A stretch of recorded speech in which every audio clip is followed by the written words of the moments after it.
tableau, il est éteint? Il faut, parce que vous allez rien voir là. Ah, c'est sur l'écran? Oui. Vas-y, je regarde.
Bismillah.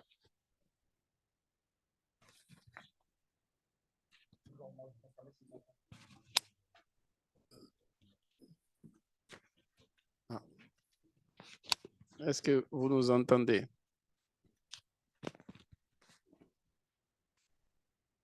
نعم.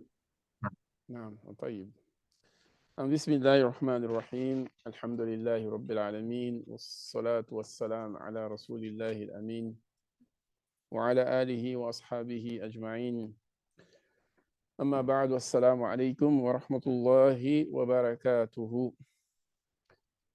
Donc on remercie Allah subhanahu wa ta'ala. Nous le louons pour toutes les grâces qu'il nous a accordées. Donc aujourd'hui, Inch'Allah subhanahu wa ta'ala, nous allons faire un récapitulatif de ce que nous avons vu et nous allons continuer bi'idhnillah subhanahu wa ta'ala. Tayyib.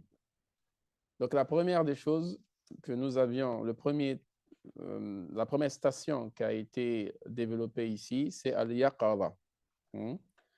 Al-Yaqadhatu, comme l'imam Ibn al-Qayyim rahimahullah a écrit, فَأَوَّلُ مَنَازِلِ الْعُبُودِيَّةِ Al-Yaqadha. Donc la première station spirituelle, c'est l'éveil. Donc on a expliqué avec beaucoup de détails. Pour ceux qui n'ont pas ces détails-là, vous pouvez revenir sur les enregistrements, Inch'Allah subhanahu wa ta'ala, voir.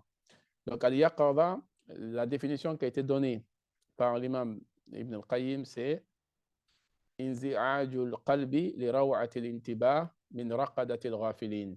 C'est l'émotion qu'éprouve le cœur quand il s'aperçoit avec stupéfaction de l'état d'insouciance dans lequel il sombrait. Donc ça, c'est la définition même de al-yaqadha.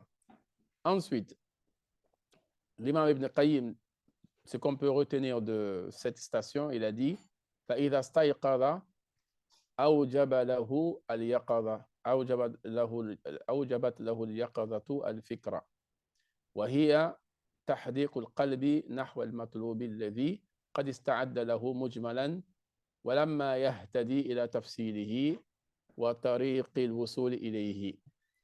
Donc il dit, lorsqu'il s'éveille, hein, lorsque le cœur s'éveille, n'oublions pas qu'il s'agit du voyage du cœur, pas du voyage des corps. Donc lorsqu'il s'éveille, il se réveille, son éveil implique plutôt pour lui la pensée, ce qu'on appelle al-fikra, qui est la concentration du cœur sur le but pour lequel il se prépare en général, sans connaître encore les détails pour l'atteindre. Donc après al-yaqadha, après l'éveil, la seconde station, c'est al-fikra. Al-fikra, c'est la pensée. Et la pensée, l'imam Ibn al-Qayyim l'a définie comme étant la concentration du cœur sur le but pour lequel il se prépare en général, sans connaître pour le moment les détails pour l'atteindre. Ensuite, nous faisons un récapitulatif, Inch'Allah. Il dit فَإِذَا صَحَّتْ فِكْرَتُهُ أَوْجَبَتْ لَهُ الْبَصِيرَةَ فَالْبَصِيرَةُ نور يقذفه الله في القلب يرى به حقيقة ما أخبرت به الرسل كأنه يشاهده رأي العين. Donc, après la station de la pensée, il part à la troisième station, qui est la station du discernement al-basira.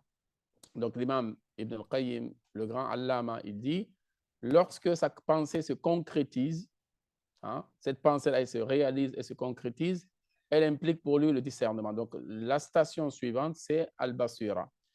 Et qu'est-ce que la basira? Parce que chaque station, c'est bien de la définir comme l'imam Ibn Qayyim l'a fait, de façon très, très claire. Donc, il dit al-basira, la station spirituelle du discernement, c'est nurun yaqdhifuhu Allahu fil qalb.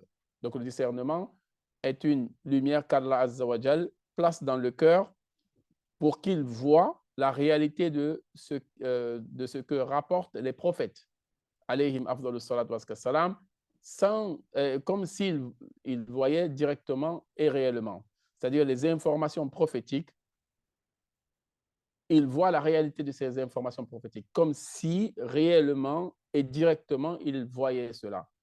Donc, c'est une lumière qu'Allah Azza wa Jal place dans les cœurs. Ensuite, l'imam Ibn al-Qayyim, après la station de Al-Basira, il nous dit فَإِذَا انْتَبَهَ وَأَبْصَرَ أَخَذَ فِي الْقَصْدِ وَصِدْقِ الْإِرَادَةِ وَأَجْمَعَ الْقَصْدَ وَالنِّيَّةَ عَلَى سَفَرِ الْهِجْرَةِ إِلَى اللَّهِ. Donc, une fois que lorsque le fidèle s'éveille et voit, il se penche vers le dessein, le but, et recherche la véracité de la volonté. Donc, il prend alors le dessein, c'est-à-dire le but, et l'intention d'entreprendre le voyage d'émigration vers Allah. Donc là, une fois qu'il s'est réveillé et qu'il a concrétisé sa pensée, qu'il a discerné, donc il part à al-qasd, yani le but, donc il s'est tracé un but avec une intention ferme, la résolution ferme, d'entreprendre maintenant ce voyage. Et ce voyage, c'est le meilleur de tous les voyages. C'est le voyage al-hijratu ilallah. Ce n'est pas la hijra du corps qui est plus facile que la hijra du cœur qui est le plus difficile. Donc, il entreprend le voyage d'émigration vers Allah Azza wa Jal. Donc, nous avons un peu récapitulé ce qu'on avait vu au début. L'imam Ibn Qayyim continue en disant فَذَكَرْنَا مِنْهَا الْيَقَظَةَ wal-basira, wal-fikra, wal-azm. Donc, nous avons déjà mentionné l'éveil, le discernement, la pensée et la résolution. Donc, voici les 4 stations. L'éveil, qui est la toute première, le discernement, deuxième, la pensée, troisième, et al-azm, la résolution, qui est en troisième.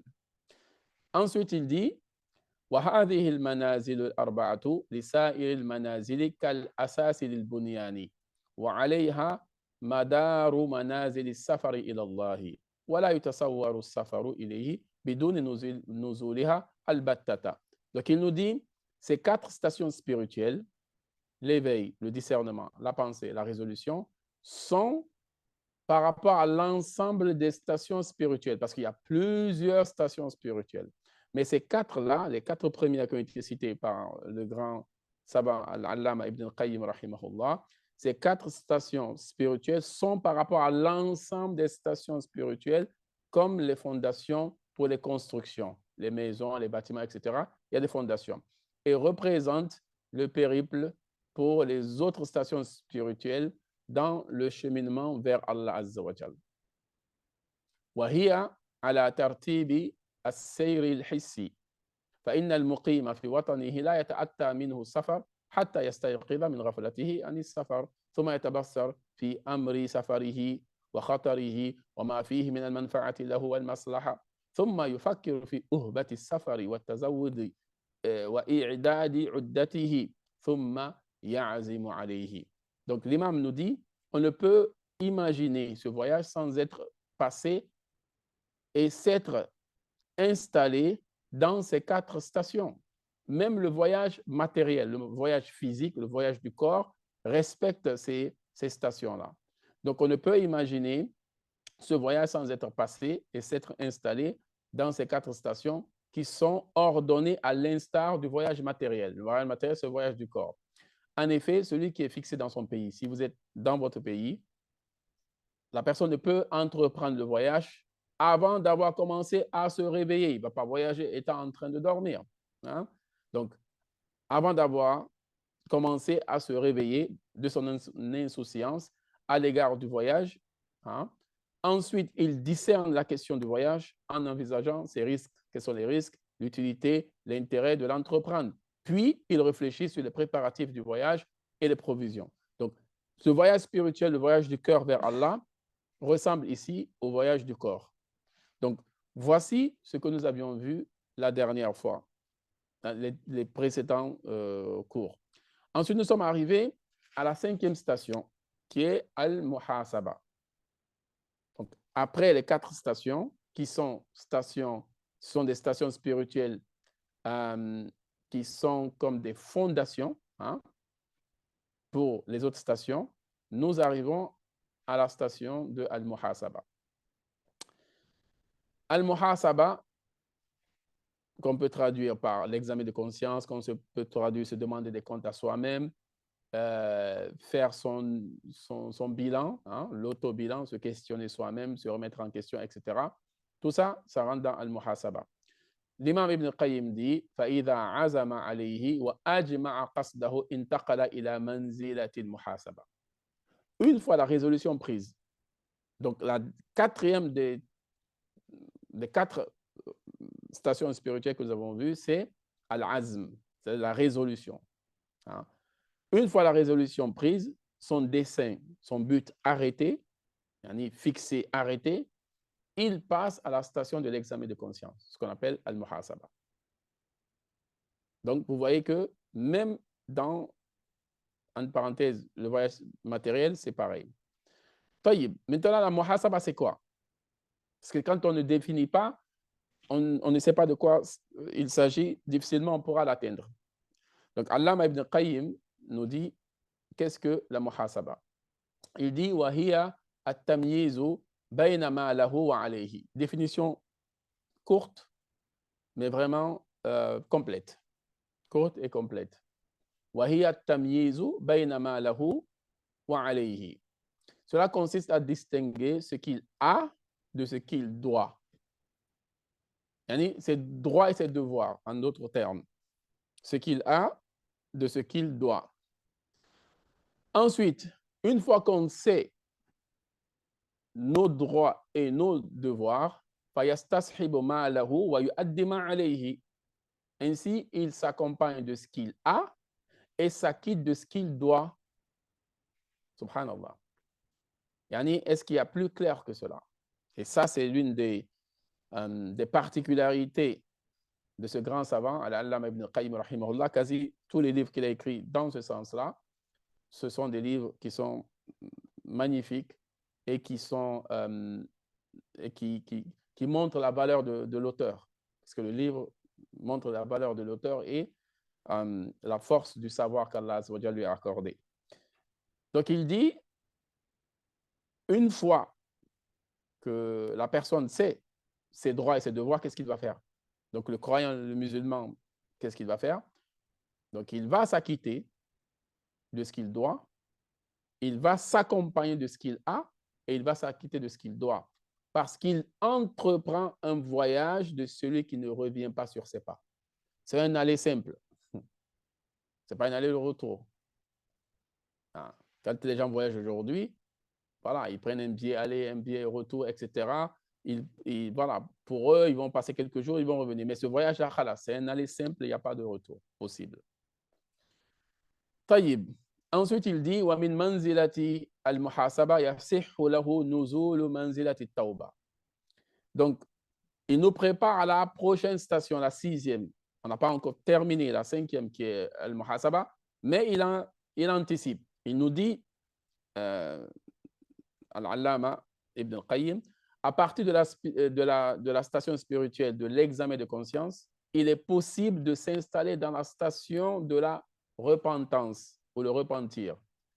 Vous voyez, après les 4 stations spirituelles qui sont les fondations, les fondements, qui sont les bases de toutes les stations, nous passons à Al-Muhasaba, l'examen de conscience, ou se demander des comptes.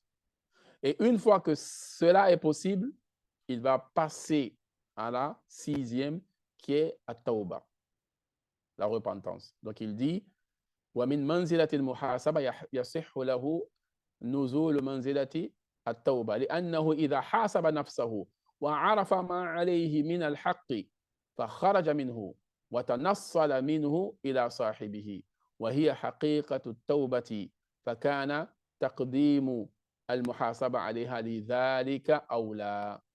Donc, à partir de la station spirituelle de l'examen de conscience, il lui est alors possible de s'installer dans la station de la repentance, de la tauba, parce qu'en exigeant des comptes à son âme, il reconnaît ce qu'il doit comme ce qu'il a comme droit et s'en acquitte. Hein? Il s'acquitte de ses devoirs plutôt. Donc, ce qui constitue la réalité même de la repentance, c'est quoi la tauba? C'est de s'acquitter de ses devoirs, savoir ses droits et s'acquitter de ses devoirs. D'où la raison pour laquelle l'examen de conscience passe en premier. Donc, l'examen de conscience passe avant la tauba. Ça, c'est l'une des raisons. Ensuite, وَلِتَأْخِيرِهَا عَنْهَا وَجْهٌ آخَرٌ وَهُوَ أَنَّ الْمُحَاسَبَةَ لَا تَكُونُ إِلَّا بَعْدَ تَصْحِيحِ التَّوْبَةِ. Ensuite, il donne une deuxième possibilité et qui est aussi réelle. Il dit cependant, une raison peut justifier que l'examen de conscience soit rétrogradé par rapport à la repentance. Donc, l'examen de conscience peut venir après la repentance, après la tauba, à savoir qu'elle ne devient effective qu'une fois la repentance assurée. Donc, une fois la repentance, la tauba faite correctement, cela nous pousse vers un autre examen de conscience. Donc, il y a 2 examens de conscience, si on peut comprendre ici. Une qui passe en premier, c'est-à-dire qui passe avant la tauba, et une qui passe après la tauba. Donc, il y a 2 hypothèses. Et lui, il va nous dire quel est le juste milieu entre ces 2 hypothèses-là. Il dit وَالتَّحْقِيقُ أَنَّ التَّوْبَةَ بَيْنَ مُحَاسَبَتَيْنِ محاسبة قبلها تقتضي وجوبها ومحاسبة بعدها تقتضي حفظها وقد دل على المحاسبة قوله تعالى يا أيها الذين آمنوا اتقوا الله ولتنظر نفس ما قدمت لغد. Tout le verset n'a pas été écrit. فأمر سبحانه وتعالى العبد أن ينظر ما قدم لغد وذلك يتضمن محاسبة نفسه على ذلك والنظر هل يصله ما قدمه أن يلقى الله به أو لا يصله. طيب. Donc, c'est ce qui a été répété ici. Il dit, entre les deux, c'est quoi la vérité? Est-ce que la tauba, la muhasaba, elle vient avant la tauba ou après la tauba? Donc, il y a cette hypothèse que la muhasaba, d'abord, il faut l'examen de conscience qui va pousser au repentir. Et aussi, après le repentir, il y a un examen de conscience. Donc, quel est le tahqiq? Quelle est la vérité entre les deux hypothèses? Et lui, il va réunir les deux. Donc, il dit, wa tahqiq, c'est ça. La vérité en tout cela est que la repentance se trouve entre deux examens de conscience. Anna tawbata bayna muhasabatayn. Et ça, c'est là où on voit la différence entre les informations et la connaissance. C'est là où on voit la différence entre le simple fait de lire et celui de comprendre, qui est le fiqh. Et là, c'est un faqih. L'Allama ibn al-Qayyim, rahimahullah subhanahu wa ta'ala, qui arrive à nous donner une issue juste, claire et bien argumentée. Donc là, il nous dit, il y a deux muhasaba dans ce cas. Muhasabatun, je pense qu'il y a un micro qui... Voilà. Faites attention à vos micros. Taïb. Donc, il nous dit, en réalité, il y a la tawba se trouve entre deux muhasaba. Subhanallah. Une muhasaba avant qui implique l'obligation de tawba. Donc, c'est quand on se remet en question, quand on se demande des comptes à soi, cela nous pousse, cela implique à ce qu'on se repente, on revienne vers Allah Azza wa Jal. Donc, ça, c'est la première muhasaba, qui est avant la tawba. Et il dit une autre muhasaba, un autre examen de conscience, après la tawba, qui implique la préservation de la tawba. Combien de fois on a fait tawba, on est retombé, on a rechuté, etc. On a demandé pardon à Allah Azza wa Jal, et malheureusement, on est revenu sur nos pas, etc.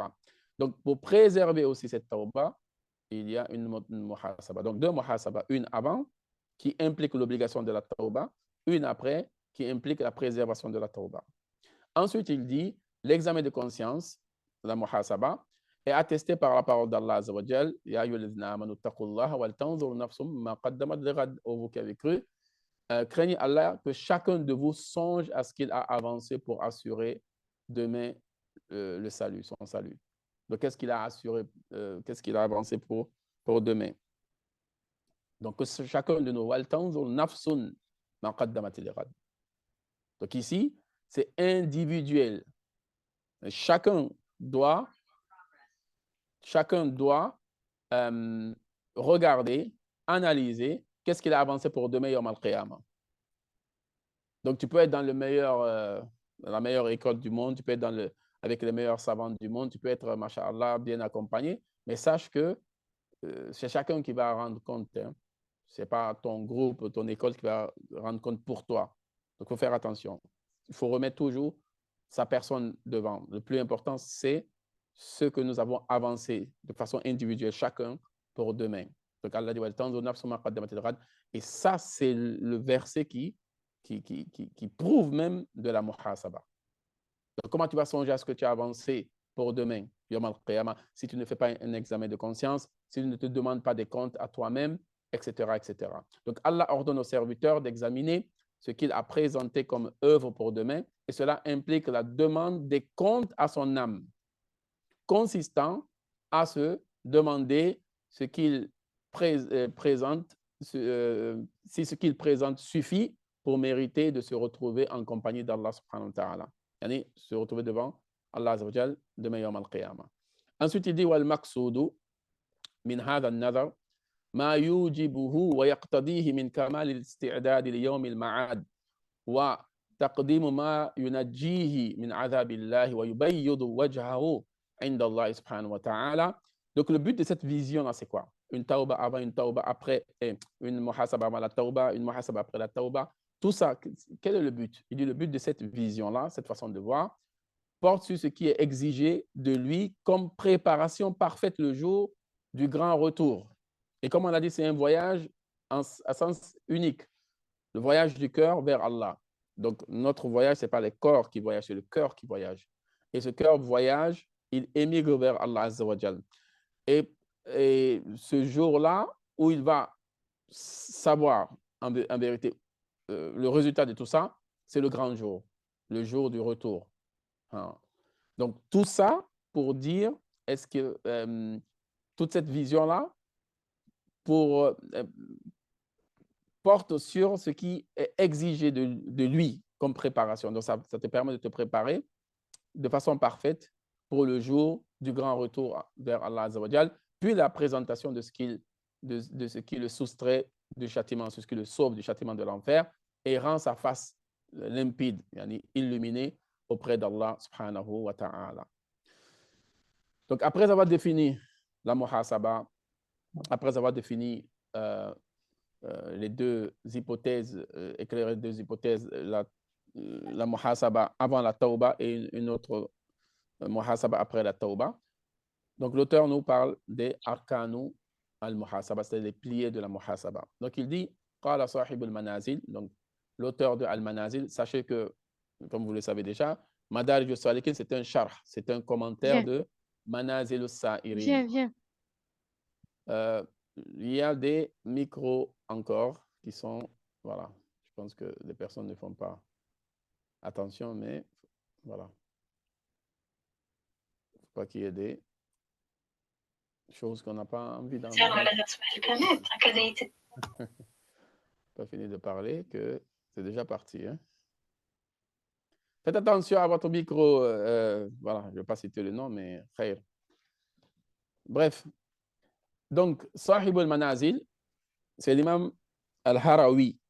C'est lui l'auteur. Et lui, c'est Manazil al-Sa'irin et le char, c'est Madarij al-Salikin. Donc, lui, il dit al-Muhasabatu laha thalathatu arkan. La muhasaba, et c'est là où nous sommes, l'examen de conscience comporte 3 éléments de base. 3 piliers, si on peut dire, en d'autres termes.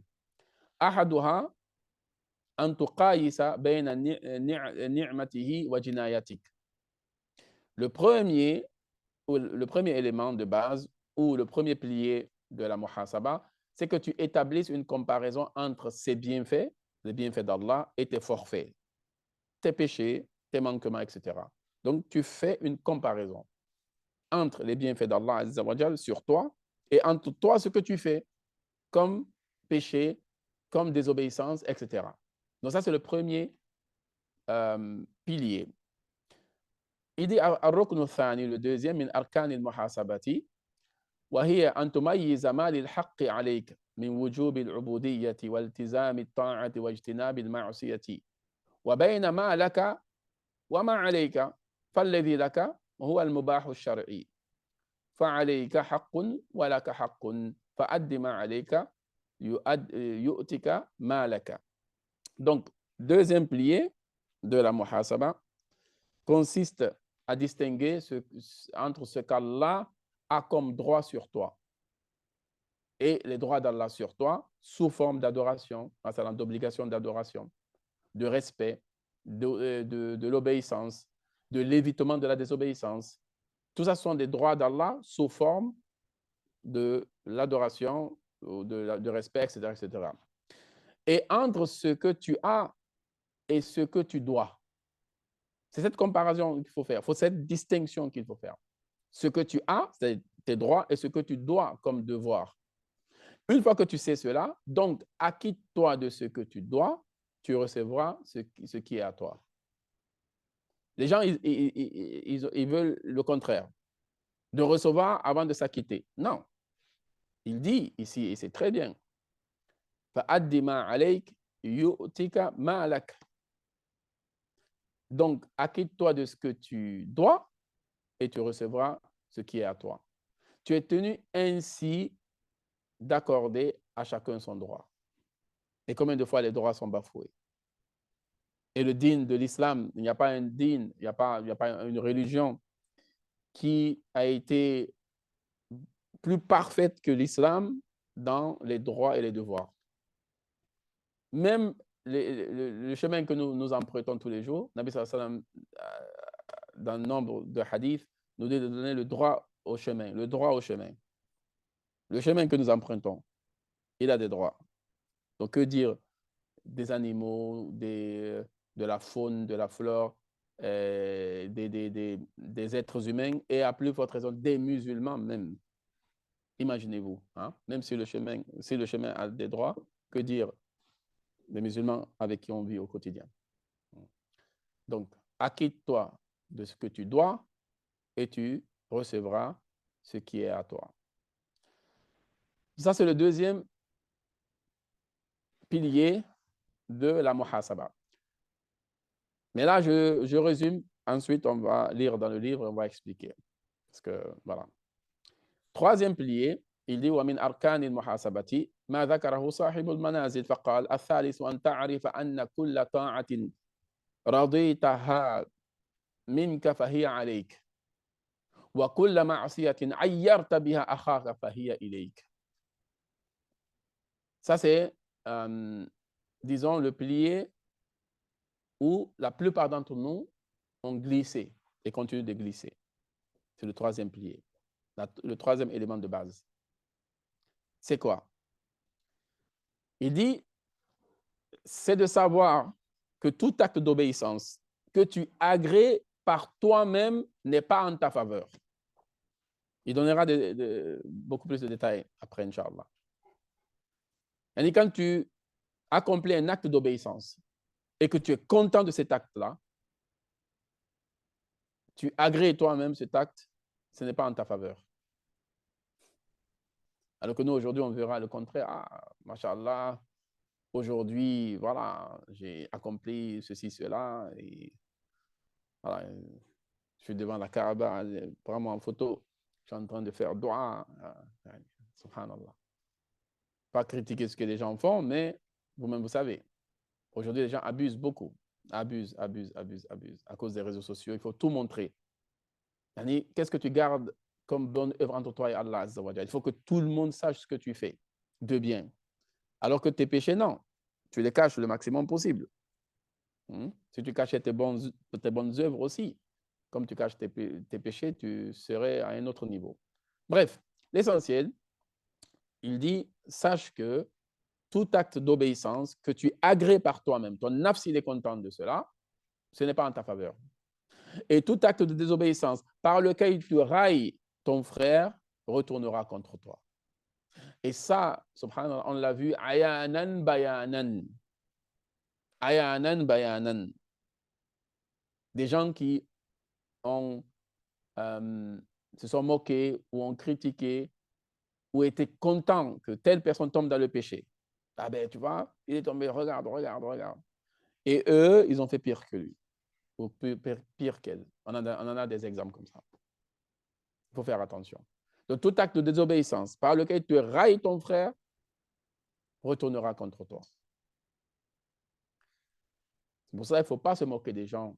Il ne faut même pas être content quand quelqu'un est dans le péché ou dans l'erreur, ou si on peut conseiller la personne, on conseille la personne. Hein? Bil hikmati wal maw'idati al hasana.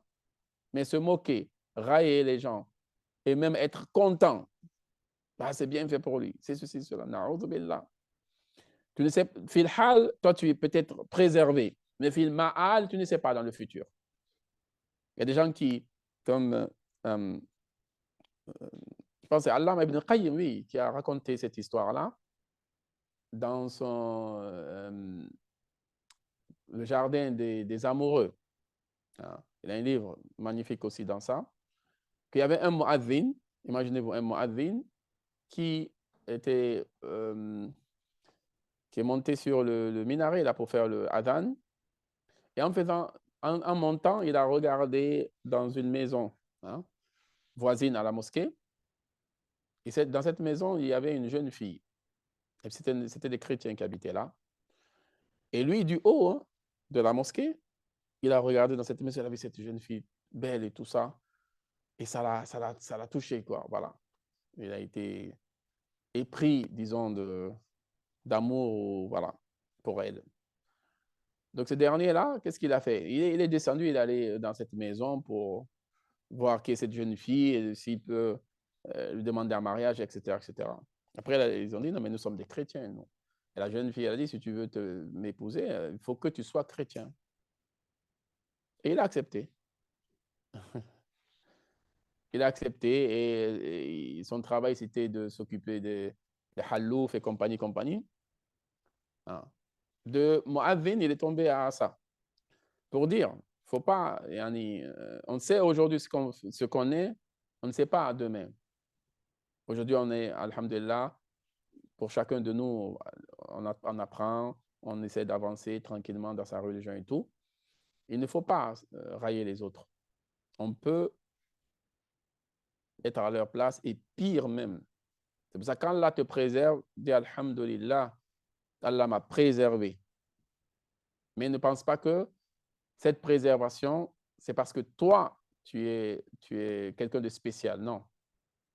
Le Nabi sallam dit, quand tu vois une personne qui est éprouvée, tu dis alhamdulillah alladhi afani mimma btalaka bihi wa faddalani ala kathirin mimman khalaqa tafdila.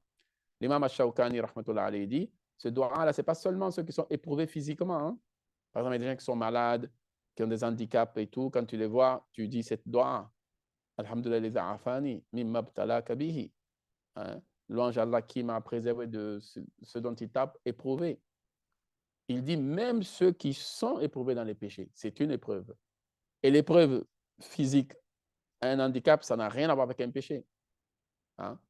Tu vois un musulman qui est dans la drogue, l'alcool, ou dans des... Il faut dire alhamdulillah, afani.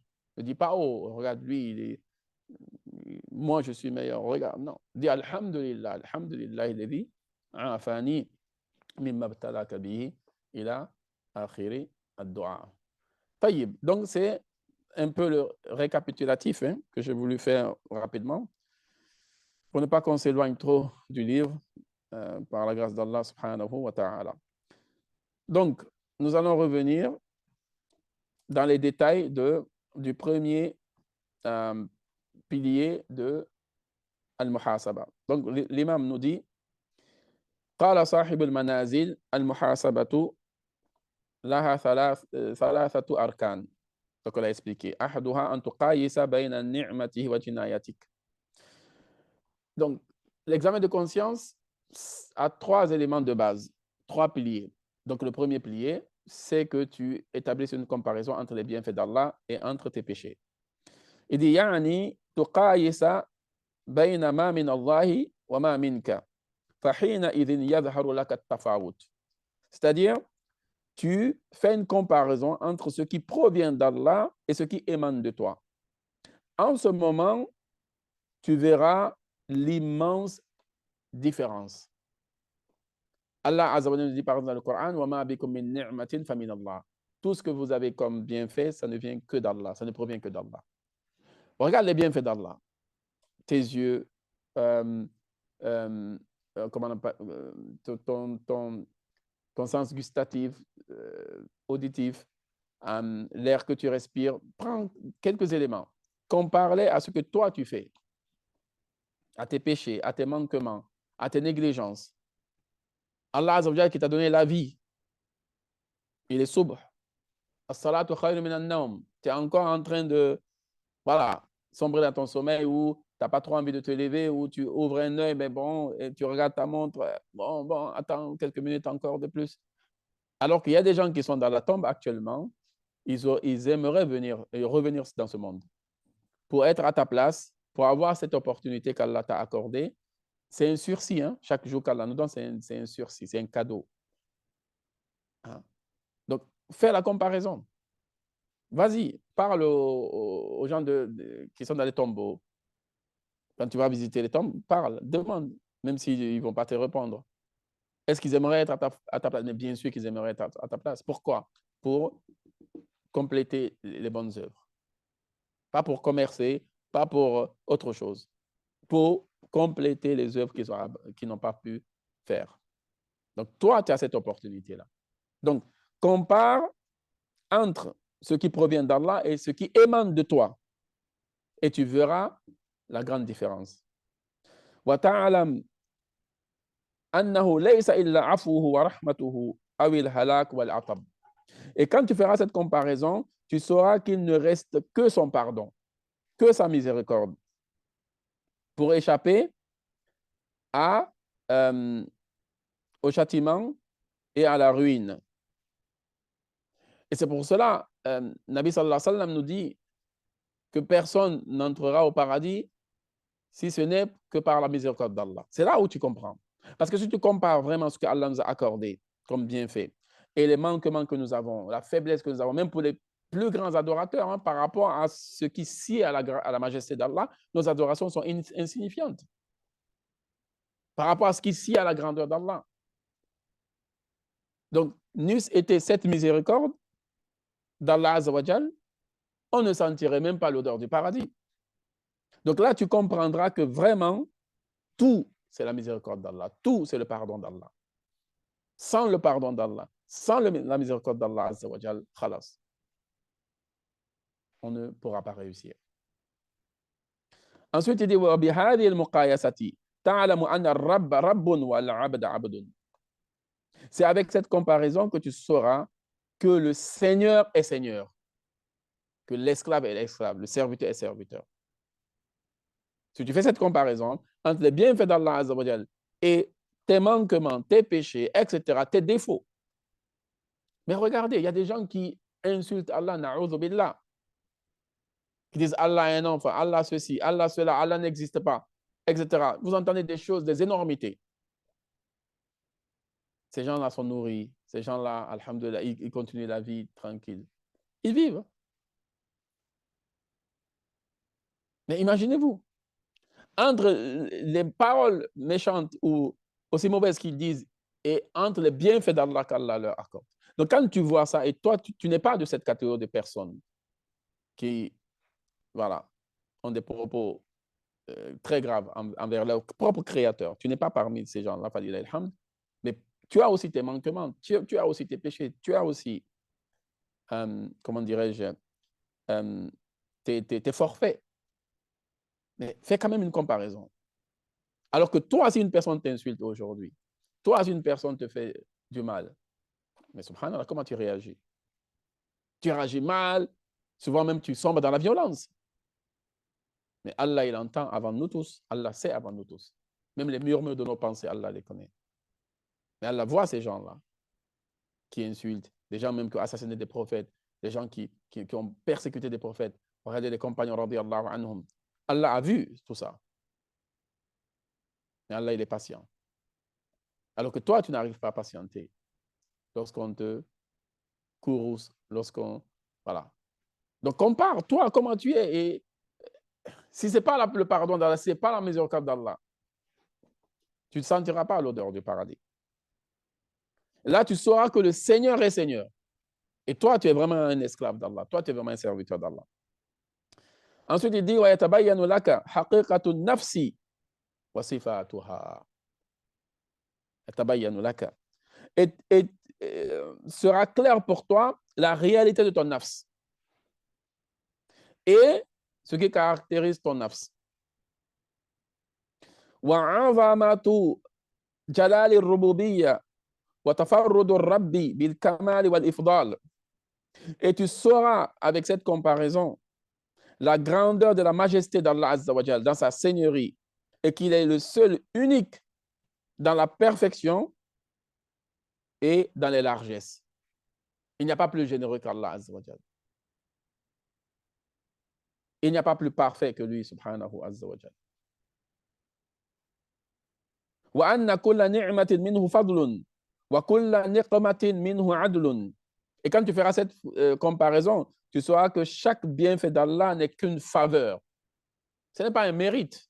Les gens qui pensent qu'on mérite. Non, on ne mérite pas. C'est une faveur d'Allah. Tu es musulman, c'est une faveur d'Allah. Tu as pu prier aujourd'hui, la Isha là, c'est une faveur d'Allah. Tu as pu t'abstenir de désobéir à Allah. C'est une faveur d'Allah. Donc, que chaque ni'ma, c'est une faveur d'Allah. Et chaque ni'ma, chaque colère d'Allah, c'est minhu adl, c'est une justice d'Allah. C'est pour ça que ceux qui rentreront au paradis par la miséricorde d'Allah. Et les niveaux selon leurs œuvres. Dans le paradis, il y a des niveaux. Et ceux qui seront malheureusement dans le feu de l'enfer, c'est par la justice d'Allah. La justice d'Allah. Allah n'est pas injuste. Par la justice d'Allah. Ensuite, il dit وأنت قبل هذه المقايسة جاهل بحقيقة نفسك وبربوبية فاطرها وخالقها. Et avant cette comparaison, tu étais ignorant de la réalité de ton nafs. Et c'est vrai que la plupart d'entre nous, sans cette comparaison, déjà la plupart ne le font pas. Et sans cette comparaison, on reste ignorant de la réalité de nos nafs. Et on reste ignorant de la réalité, de la seigneurie du créateur de ce nafs, de façonneur de ce nafs qui est Allah Azza wa Jal. فإذا قايست ظهر لك أنها منبع كل شر وأساس كل نقص. Et lorsque tu feras cette comparaison entre les bienfaits d'Allah et tes forfaits, tes péchés, tes manquements et tout, tu sauras que la réalité de ton nafs, que le nafs en réalité, c'est une source de tous les maux MAUX et c'est l'origine de toutes les imperfections. Donc tu vas t'enorgueillir avec quoi? Si tu connais la réalité de ton nafs. Et quelle belle définition qu'il a donnée. Annaha manba'u kulli shar. Que ton nafs, c'est la source de tous les maux. Wa asasu kulli naqs. Et l'origine de toute imperfection. De quel temps tu as pour railler les autres? Alors que ton nafs, il est lui-même la source de tous les maux. Ton nafs, il est l'origine de toute imperfection. Wa anna haddaha al-jahilatu al-zalimatu wa annahu lawla fadlullahi wa rahmatuhu bi tazkiyatihi laha ma zakat abada wa lawla hudahu mahtadat wa lawla irshaduhu wa tawfiquhu lama kana laha wusulun ila khairin albattata. Subhanallah. Allah, il y a des gens à qui Allah a accordé la science. Comme Al-Allama Ibn Qayyim, rahimahullah, subhanahu wa ta'ala. Il y a des gens à qui Allah a accordé la science. Quand tu lis leurs écrits, tu te dis, subhanallah, yani, la nuzakki ala Allah ahad, Allah sait, on espère pour lui, bien sûr, qu'il est dans les délices de la tombe, dans les délices. On espère pour lui.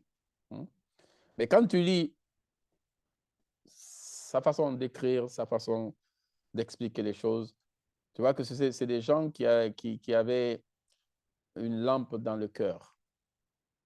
Une lampe divine, une lumière dans le cœur. Et ça, c'est des gens aux intentions nobles, aux intentions pures. Pas comme nous aujourd'hui.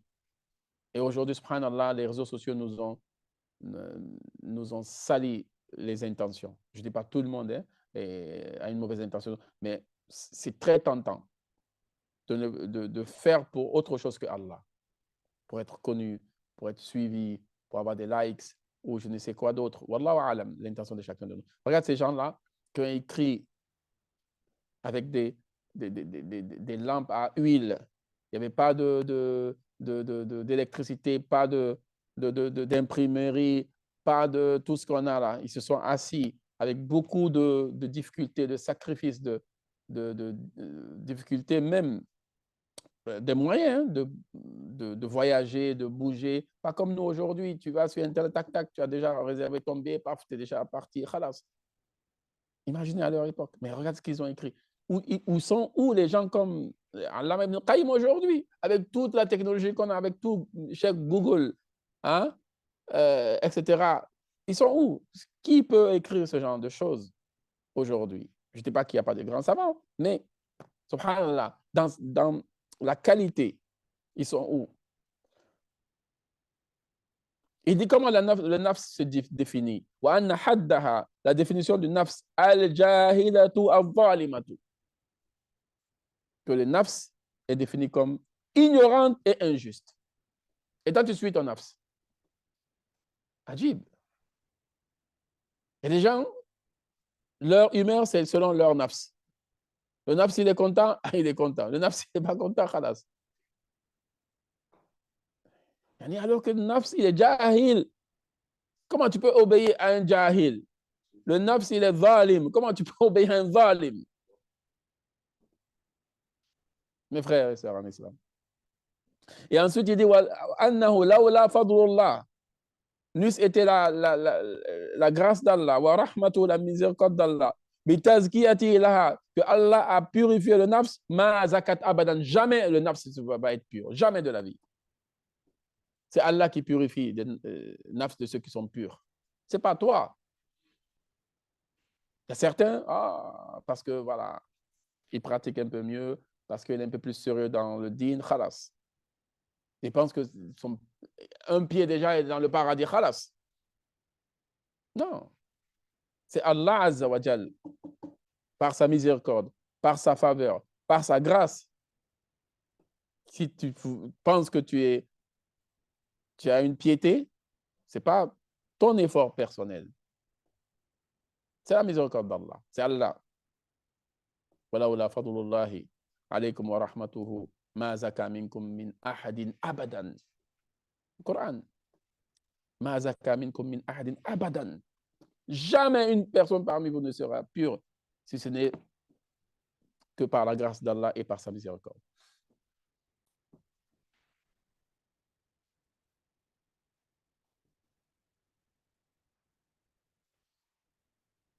Il dit wala hudahu mahtadat.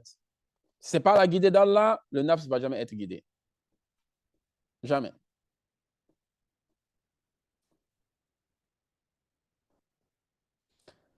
Ensuite, il dit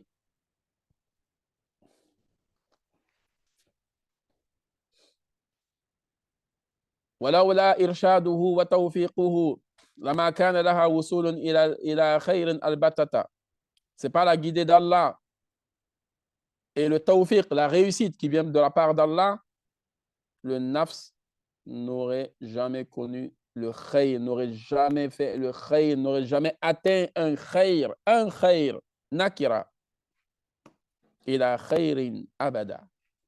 Nakira, ce nakira ici, l'indéfini ici, c'est pour dire même le plus petit khayr, tu n'aurais jamais connu cela. Le plus petit khayr. Si ce n'est pas Allah qui t'a guidé vers ce khayr. Donc certains ont des compétences par la grâce d'Allah, alhamdulillah, qu'ils mettent au service du din, mais attention, il ne faut pas que le nafs prenne le dessus et dise moi j'ai des compétences, regardez, j'ai aidé la Ummah, j'ai fait ceci, j'ai fait cela. Non, rappelle-toi toujours de ça. C'est par la réussite qu'Allah t'a accordé. Par son tawfiq, par sa guidée, qui a fait que tes compétences, déjà, tu les as, et de deux, et que tu les mettes au service de son din. C'est Allah qui t'a guidé vers cela. C'est Allah qui t'a accordé cela.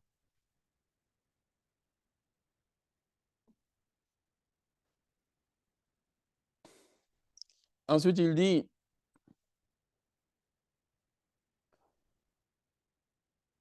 فَلَيْسَ لَهَا مِنْ ذَاتِهَا إِلَّا الْعَدَمُ وعدم الذات وعدم الكمال فهناك تقول حقا أبوء لك بنعمتك علي وأبوء بذنبي. On avait expliqué ici Sayyid al-Istighfar, la meilleure formule pour demander pardon à Allah Azza wa Jal. Et dans cette formule-là, il y a cette partie Abu'u laka bi ni'matika alayya. Oh Allah, je reconnais. Abu'u ay a'tarifu.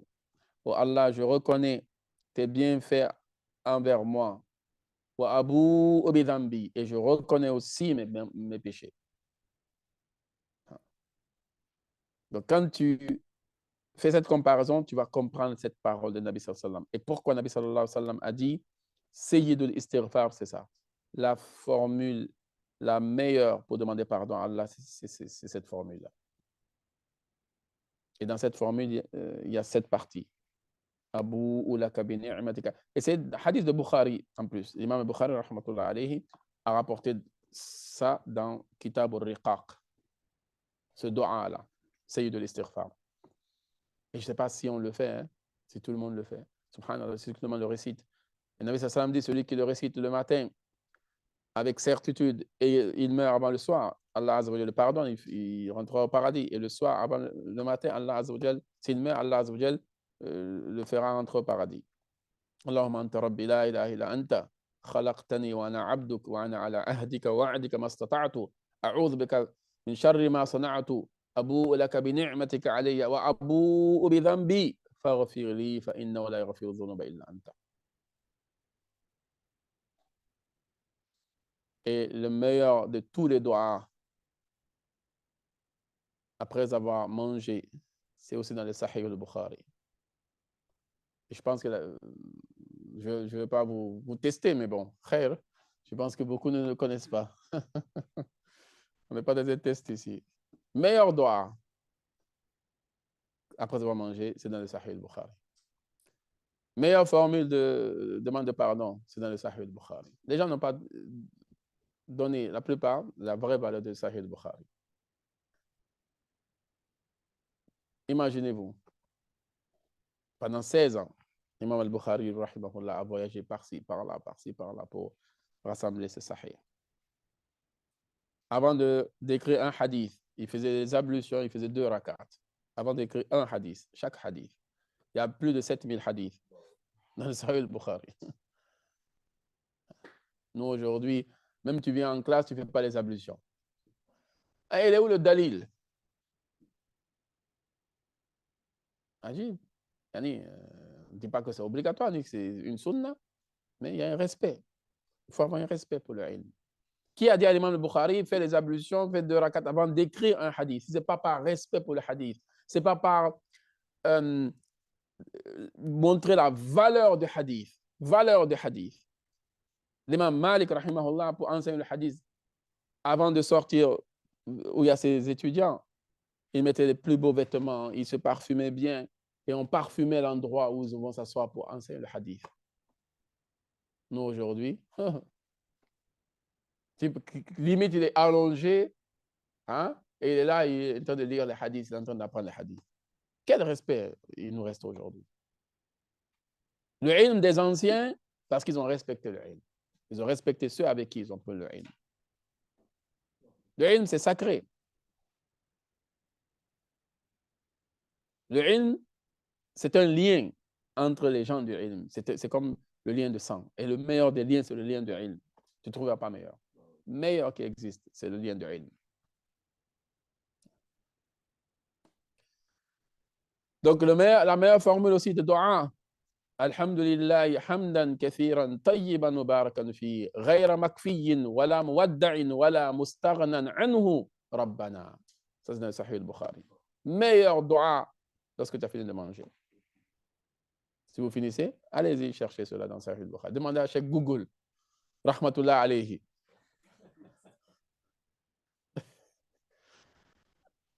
Il va vous dire où se trouve cette dua.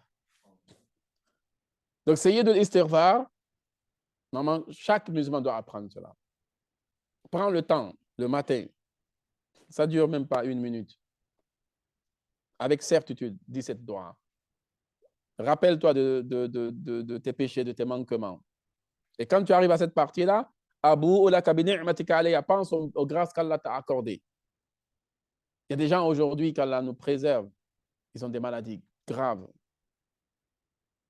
Parmi les musulmans, il y a des gens qui sont dans des situations difficiles. Allah Azza wa Jalla t'a accordé la santé. Allah Azza wa Jalla t'a accordé. Quand tu dis pense, réfléchis sur ce qu'Allah t'a accordé, que beaucoup t'envieraient pour ça. Qu'est-ce que tu veux de plus? Et les gens aujourd'hui, limite, leurs jours sont comptés. Allah seul sait quand chacun va mourir. Mais on leur a dit, ah, tu as telle maladie, c'est trop grave, peut-être, voilà, tu as quelques jours à vivre. Vous pensez que c'est facile d'entendre ça? Le fait d'entendre seulement Même si c'est Allah seul qui sait quand est-ce que chacun va quitter ce monde. Il y a des gens qui sont éprouvés par ça. Il y a des gens qui ont des enfants qui ont des grands handicaps. Il y a des gens qui... Alors que, valorisez les ni'mas qu'Allah vous a accordées. Valorisez cela. N'enviez pas les autres, surtout des ni'mas de dunya. Allah dit, was'alullah min fadli. Demandez à Allah sa grâce. Toutes ces jalousies, toutes ces trahisons, toutes ces choses-là, c'est à cause de ça. Parce que les gens convoient ce que les autres ont. Les gens envient ce que les autres ont. Demandez à Allah, Azza wa Jal. Donc, quand tu lis ça, Abu laka bi ni'matika alayya, pense au ni'ma d'Allah.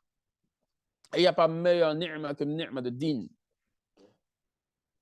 Une personne qui est aveugle, qui est handicapée des membres inférieurs, supérieurs, qui est sourde, qui est muette, si elle a le din, elle est meilleure que le plus grand roi de ce monde, le plus riche de ce monde. Cette personne est meilleure. Oui, malgré son handicap, malgré qu'elle ne parle pas, mais qu'elle a la lumière de la ilaha illallah dans son cœur, cette personne, elle est meilleure. Parce qu'elle a le meilleur cadeau. Meilleur cadeau, qui est le din. Allah nous a accordé ce din. Allah nous a accordé la foi par sa grâce. Allah nous a accordé le fait même de prendre le temps de s'asseoir, d'apprendre son din, d'écouter. Cette ni'ma-là, elle va disparaître un jour. Hein, et Allah wa'alam quand. Cette ni'ma de s'asseoir et d'avoir des gens qui n'arrivent pas aux orteils ni aux chevilles, des grands savants, on n'arrive pas. Nous, on est des étudiants. Mais d'avoir des gens qui peuvent s'asseoir avec vous, qala Allah, qala Rasul sallallahu alayhi wa sallam, etc., ça va arriver un temps, ça va disparaître ça. Les gens vont rester que dans le virtuel. Ils vont chercher une personne avec qui apprendre, ils ne trouveront pas. Ils vont dire, vas-y, demander à ChatGPT, je ne sais pas quoi là, ou je ne sais quoi d'autre. Avant, c'était sadr et la sadr, min sadr et la sadr, de poitrine à poitrine. Et les savants sont en train de partir un par un, un par un, un par un, un par un, un par un. Et Nabi Sallallahu alayhi wa sallam a prévenu que ça arrivera. Inna Allah la yantazi'ul ilma intiza'an. Allah ne va pas arracher la science, mais Allah va faire disparaître la science par la disparition des savants, one by one, un par un. C'est une ni'ma, Allah nous a accordé là, de s'asseoir, de donner son temps, même si, voilà, s'il y a beaucoup de contraintes, hein, on comprend, 19h30, 22h en France, 20h30, 23h, c'est difficile, c'est ceci, c'est cela. Mais valorisez ce temps-là qu'Allah vous donne. Parce qu'il arrive un moment, on parlera de ça au passé. Nous, on se rappelle, par exemple, les années 80, etc. Bon, ceux qui étaient déjà nés, il y a des choses qui étaient à cette époque-là, où il n'y avait pas Internet, il n'y avait pas les réseaux sociaux, les choses étaient différentes. Quand vous alliez dans les mosquées, franchement, c'était magnifique. Le Ramadan, tu entendais le Coran matin, midi et soir, les tafsirs dans toutes les mosquées. C'était magnifique. Moi, j'ai encore cette nostalgie. J'ai encore dans mes oreilles, subhanallah, et souvent des images me reviennent comme ça, dans mon enfance, en Afrique. Bon, bien sûr, pas ici, je ne sais pas comment ça se passait, mais là-bas, c'était comme ça. Quand c'est Ramadan, il y avait un mufassir dans la mosquée où on était petits, hein, nous, on jouait dans le sable et tout, et eux, ils faisaient tafsir. De Dhuhr jusqu'à Maghrib, assis par terre, sur les nattes, vous avez en Afrique, il y a des nattes. C'est même, bon, c'est pas comme de la moquette, c'est pas très confortable. Il est assis de Dhuhr, le cheikh, jusqu'à Maghrib. Tafsir al-Qur'an, tafsir al-Qur'an, tafsir al-Qur'an. Il ne s'arrête que pour les prières dans la mosquée. On entendait. Il y avait un qui lit, lui fait le tafsir, il explique. Après l'autre, il lit, il explique. Ils font tout le Coran pendant le Ramadan. Magnifique. Ces ambiances aujourd'hui sont, tout le monde est pressé, tout le monde a son téléphone. On ne peut même pas s'asseoir 1 heure, 2 heures pour apprendre. On est pressé, on veut des choses instantanées. On veut même ubériser la science. Tu appuies sur un bouton, directement tu as. Pas de contraintes, pas de fatigue, pas de trucs. Imam Malik, rahimahullah, il dit La yanalu al-ilm ahadun hatta yadhuqa al-ju' wa yansa ju'ahu. Tu ne pourras pas avoir la vraie science tant que tu n'as pas faim, tellement faim que tu oublies ta faim. Où tu as vu ça? La personne a tellement faim qu'elle a oublié même qu'elle a faim. Hein? Un des faqih, je ne me rappelle plus de son nom, c'était un savant hanafite. Il cherchait une mas'ala. Pendant des jours, il cherchait. Et chez lui, à la maison, il y avait la famine. La famine. Il avait faim, sa femme, elle avait faim, ses enfants, ils avaient faim, il n'y avait pas à manger. Et lui, il cherchait une mas'ala. Quand il a trouvé la réponse de la mas'ala qu'il cherchait, il a sauté de joie. Mais sauté de joie. Comme s'il avait eu de la nourriture, comme s'il avait tout eu. Quand il a trouvé la réponse à sa question, dans les livres, il a oublié la famine, il a tout oublié. Il a sauté de joie. Nous, aujourd'hui, tu sautes de joie quand? Quand tu as ton chicken tikka. Quelle sauce? Algérienne, marocaine, sauce blanche. Quand il y a ça devant toi, oh, le Uber tape à ta porte. Les enfants, ils sautent de joie. Toi-même, tu sautes de joie en premier. Hein? Depuis quand tu as sauté de joie parce que tu as lu une mas'ala, tu cherchais un hadith, tu as trouvé un hadith. Imam Muslim, l'une des causes de sa mort, c'était ça. La cause de sa mort, c'était ça. Il cherchait un hadith. Toute la nuit, il y avait un panier de dattes à côté de lui. Il mangeait une date, il cherchait, il mangeait une date. Donc, il a eu une overdose de dattes en cherchant un hadith. Et il est mort à cause, ça a été la cause de sa mort. Nous, aujourd'hui, on prend un peu de temps, on lit un peu, on est fatigué, on est ceci, on n'a plus envie de faire d'efforts. Où on veut aller, mes frères? Les anciens disent, Man salaka maslakahum, adraka madrakahum. Si tu suis leur chemin, tu arriveras à leur destination. Mais la condition pour arriver à leur destination, c'est de suivre leur chemin, le chemin des anciens. Pas nous, notre chemin. Moi, pas mon chemin. Moi, je n'ai pas de chemin même. Même si j'aurais un chemin, il ne faut pas suivre ce chemin-là. Il faut suivre le chemin des anciens. Des anciens. Nabi sallallahu alayhi wa sallam, les compagnons, les grands savants comme l'Allama ibn al-Qayyim, rahimahumullah, subhanahu wa ta'ala, Cheikh al-Islam ibn Taymiyyah, les grands là, Ibn Hajar al-Asqalani, ces océans de science. Ibn Hajar al-Asqalani dit quand il est allé au Hajj pour la première fois et qu'il a bu l'eau de Zamzam, qu'est-ce qu'il a demandé? Nabi sallallahu alayhi wa sallam a dit Zamzam lima shuriba lahu. Zamzam, tu fais un vœu et tu bois l'eau de Zamzam, Allah, Inch'Allah, va te réaliser ton vœu. Il a dit, Allah, accorde-moi une mémoire comme celle de l'imam al-Zahabi, rahimahullah. Il boit Zamzam, il demande la mémoire comme celle de l'imam al-Zahabi. Nous, si on devait faire un vœu, bon, chacun de vous sait quel vœu il a fait. Hein? Donc, on ne va pas rentrer dedans. Chacun de vous sait quel vœu il a fait quand il bouffait Zamzam. Lui, il a demandé ça, avoir une mémoire comme celle de l'imam al-Zahabi. Il a dit la fois d'après, quand il est parti, il a eu ce qu'il avait demandé. Il a demandé encore mazid, plus. Et Imam al-Zahabi, subhanallah, c'est lui qui a écrit Tarikh al-Islam wa Wafayatu A'yanihi, une encyclopédie de biographies. Hein. Près de 140 000 personnes.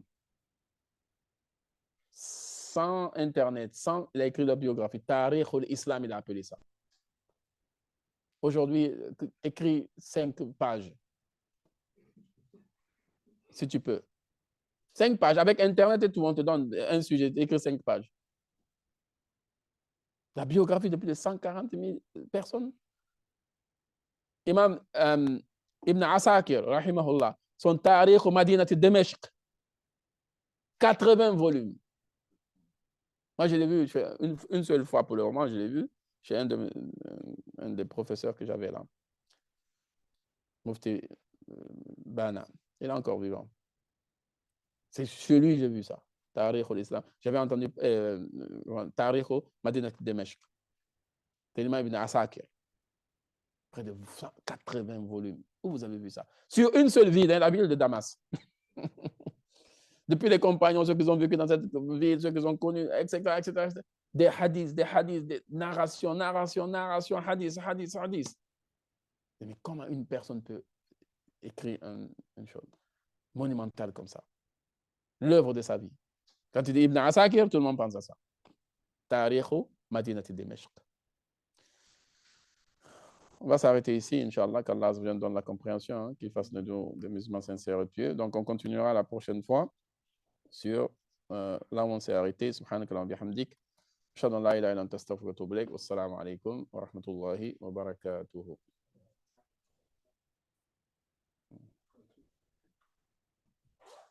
Wa alaykum salam.